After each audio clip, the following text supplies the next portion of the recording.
All right. Apologies for that interruption.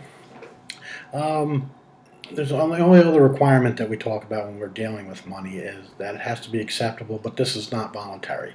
I already talked about fiat currency. If it's described in law that you have to accept for payment in debts, public and private. For example, if you take a dollar bill out of your pocket, if I take one out of my pocket, right now, it says on the front, this note is legal tender for all debts, public and private.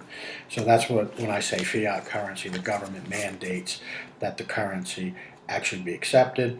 Also, for example, during times of war, the conquering armies will oftentimes issue something called script, which you have to legally accept for any goods and services that they get from you, or that they just might just take that from you. They'll expropriate those resources from you. Also realize that in terms of money, generally specie, and when I say specie, I mean gold or silver. And that's what when I also use the phrase hard currency, that is also what I mean by specie. But for our purposes, during this time period, gold and silver were the main source, the main forms of specie that occurred during this time period. As the British were on the Bimetallic Standard, they coined both gold and silver coins at the mint. So that is what is referred to as a bimetallic standard. We'll discuss the bimetallic standard later on, because when the United States adopts a bimetallic standard, some issues are related to the adoption of the bimetallic standard, and we'll go over that in a little bit of detail. In terms of a species shortage, and remember what I said, that's what the colonies, when they were complaining about a shortage of money, they were talking about a shortage of specie, that the British did not allow their coins to be exported even to the colonies. So even though the colonies were part of the British Empire, British coin was not allowed to be exported to the colonies. This is all part of that mercantilist policy that I talked about previously, where they wanted to control trade and they wanted to increase as much gold and silver that was flowing into Great Britain. Under that mercantilist ideology, you did not allow your coins to go out of the country, so even to the colonies, there was no specie flowing to the colonies.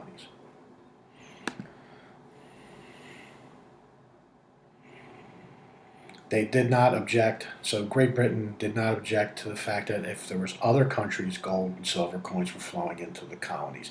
They just objected that British gold and silver would be flowing into the colonies. And again, this falls under mercantilist doctrine. Remember, those gold and silver coins, let's say from Spain or the Netherlands or France or Portugal or Spain, etc., are flowing to the colonies. They are flowing out of the trading enemies of Great Britain and making them weaker.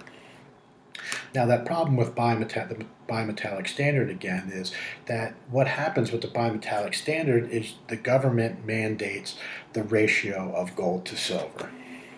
So, for example, they might mandate 15 grains of silver to 1 grain of gold.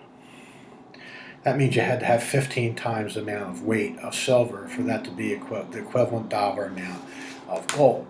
Well, that is a legal ratio. Realize that the actual ratio between gold and silver is set by the gold and silver markets. So the assumption of the bimetallic standard is that there is a set ratio, a set value ratio between gold and silver. Well, if the market conditions change for gold or for silver, that legal ratio might not hold in the marketplace. So you might have a legal standard that is 15 to 1, whereas the actual existing in the marketplace would be 16 grains of silver to 1.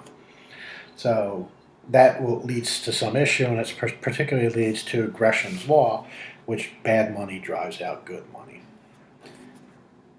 So make sure you remember Gresham's law. It's something that we will discuss several more times during the course of this course.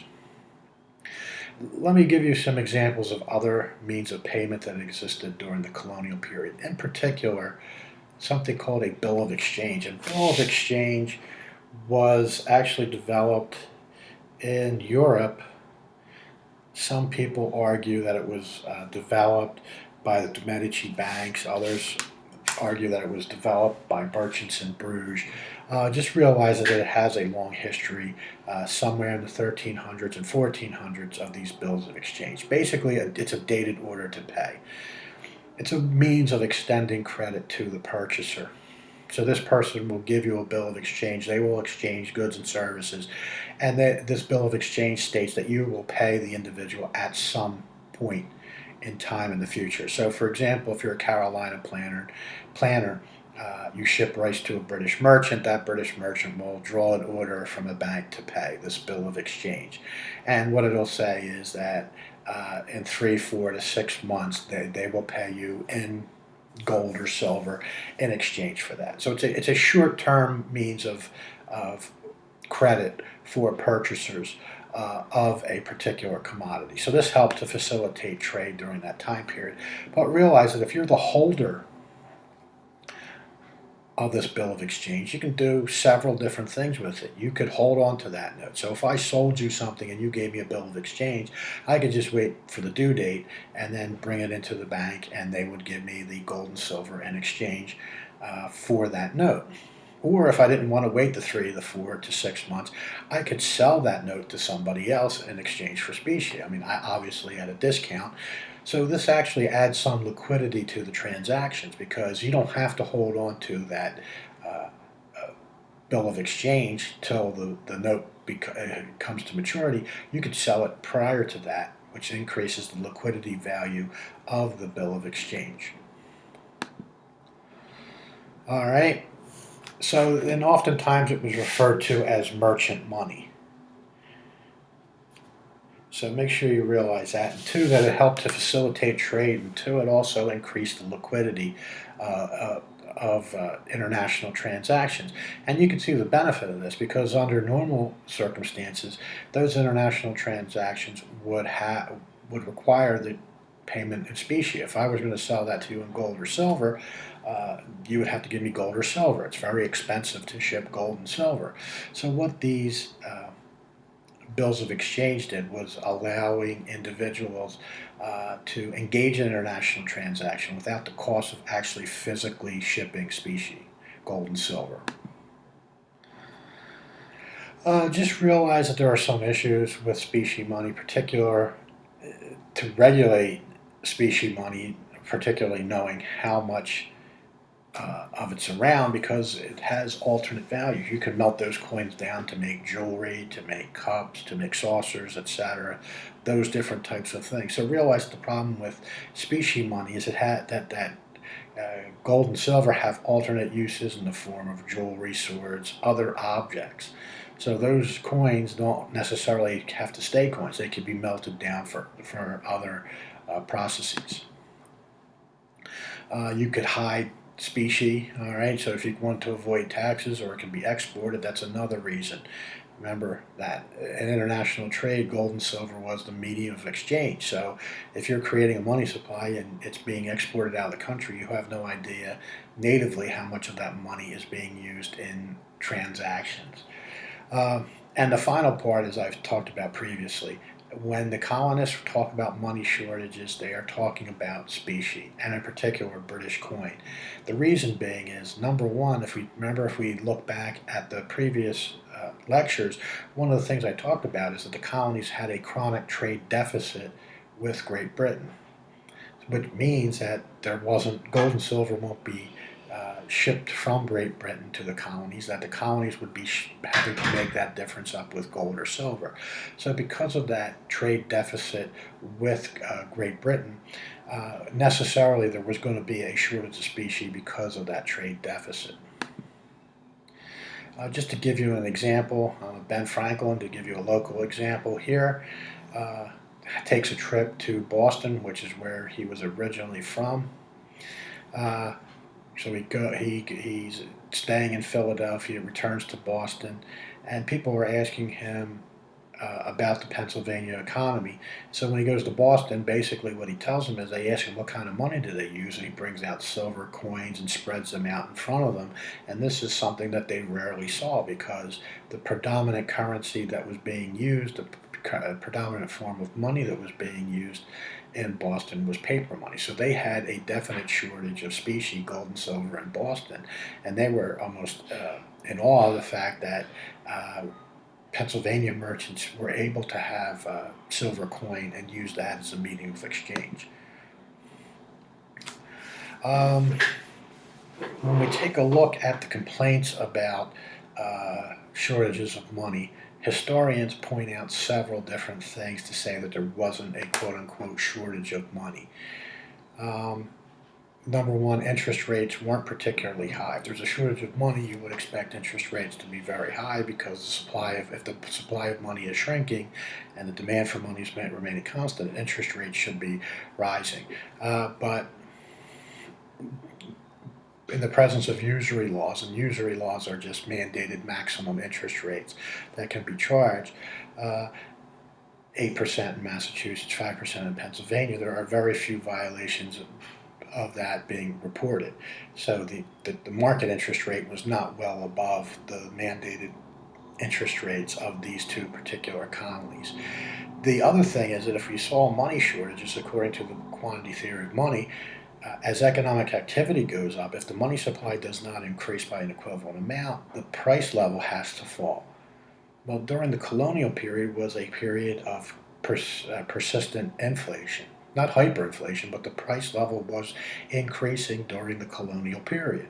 So this runs contrary to the assertion that there was a shortage of money, because if there's a shortage of money during a period where economic activity is increasing, if the money supply is falling, then the price level would have to fall in order to equalize that quantity theory of money. All right. So we have real growth with rising prices, so that does not give evidence to the fact that there were money shortages. All right. So what were the reasons for the shortage? I told you previously that because they'd have to have a balance of payment surplus for money to come in. So this is dealing with why there was a shortage of specie, but does not necessarily equate to a shortage of money. So they had a long-term balance of payment deficit was occurring. So of course there was no specie flowing in when that was occurring. They had no gold or silver mines.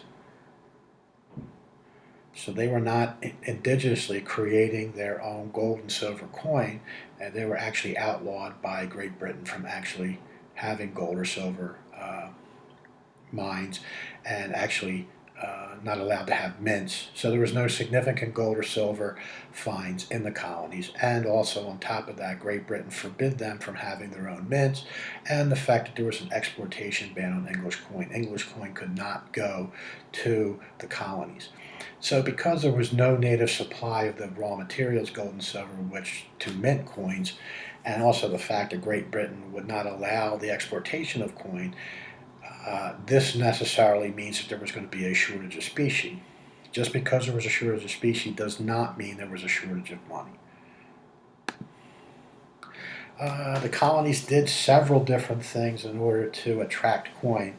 Make sure you realize that they attempted to devalue their currency, their paper currency, to raise or attempt to raise the domestic price of foreign money. So what they wanted to do was to actually make their goods cheaper relative to that particular currency, which would allow those other countries to purchase those goods at a discount. And when they purchased them at the discount, they would use that specie in order to purchase those goods. So make sure you remember that strategy of devaluation. They try to devalue their currency relative to, for example, Spanish doubloons and other countries' gold or silver currency as a means to get that currency to flow, that specie to flow into the colonies. All right. For example, in the 17th century, New York, Massachusetts, and Pennsylvania tried to attract Spanish coins by offering a premium, basically giving a 30% or 50% discount on their products as long as you paid in gold or silver Spanish coins. All right. Also in 1704, the British issued a proclamation that allowed the colonies to lower their exchange rates for foreign coin so that there would actually be an increase in foreign coin flowing into the colonies. Realize that this is referred to Queen Anne's money, and the problem with this is that by having these different exchange rates there was, a legal exchange rate. Then there's an exchange rate that you could use for foreign transactions. It just gave multiple exchange rates across all the colonies. So you have exchange rates for every single colony for their paper money, and then you have an additional exchange rate that devalues the currency in order to try to bring in foreign currency. So you've basically doubled the amount of exchange rates that are out there, and in essence, some economists argue that this made the situation that much worse. So if you see anything that talks about Queen Anne's money, that just has to do with the devaluation of colonial currency in order to try and stimulate the importation of specie from countries outside of Great Britain. All right, just realize too that this system that was in place, even though there was a shortage of specie, was enough to stimulate trade. I told you previously that there was a ban on mints. The Massachusetts mint did exist from 1652 to 1684. After that point, Great Britain said it could not exist, and it did mint shillings, half and quarter shillings at the Massachusetts Mint. The difference here is that these coins were actually underweight. There was less silver or less gold in the Massachusetts Mint by about 23% compared to Great Britain. So they were minting quote-unquote British coins. They just didn't contain as much as much gold and silver in their coins. They still ended up being exported, but this is by actual weight. So they weren't shipped by their face value. They were shipped out by their actual value by weight, taking into account that they had less gold and silver in them. Country money. Make sure you remember that phrase, country money. Country money is just payment in commodity money. So country money and commodity money are the same thing.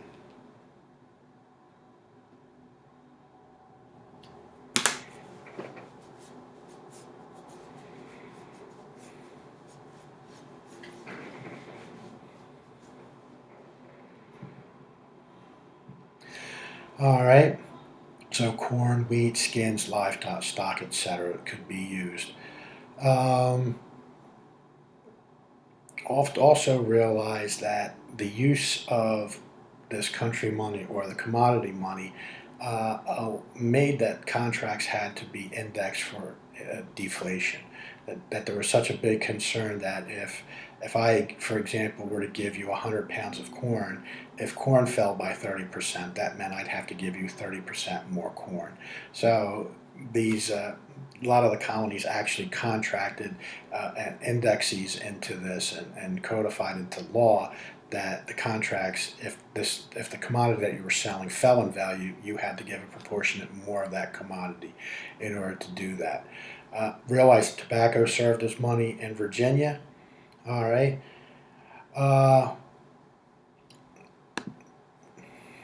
Also realize that this notion of wampum, that it was used by Native Americans, that they were rocks or shells that were strung in bead-like chains, and these were initially used particularly in the New York area as a medium of exchange. The Native Americans, I should change that to Native Americans, realized that the European settlers were accepting this, and they started to devalue the currency. So they offered shorter strings. They had strings that had fewer pieces of shells or rocks on them, etc. So this is just an example of Gresham's law, bad money driving out good money. The devalued currency was the ones that was circulating when we were talking about trade with Europeans. Realized that this got to be such a problem that the Dutch governor of New Amsterdam, or what is New York now, actually, when dealing with the Native Americans, actually ordered a 50% increase in the quoted price because of the devaluation of the currency. Paper money. I'll give you a couple of examples of paper money being issued. All right, 1690, the government of Massachusetts issued 7,000 one-year notes. Realized that these notes were interest-bearing notes, so they were slightly different than the paper money that we're used to today. The dollar bill that you have in your pocket is not interest-bearing. All right, So it was redeemable at face value, so it was legal currency, and you could pay that paper money in taxes.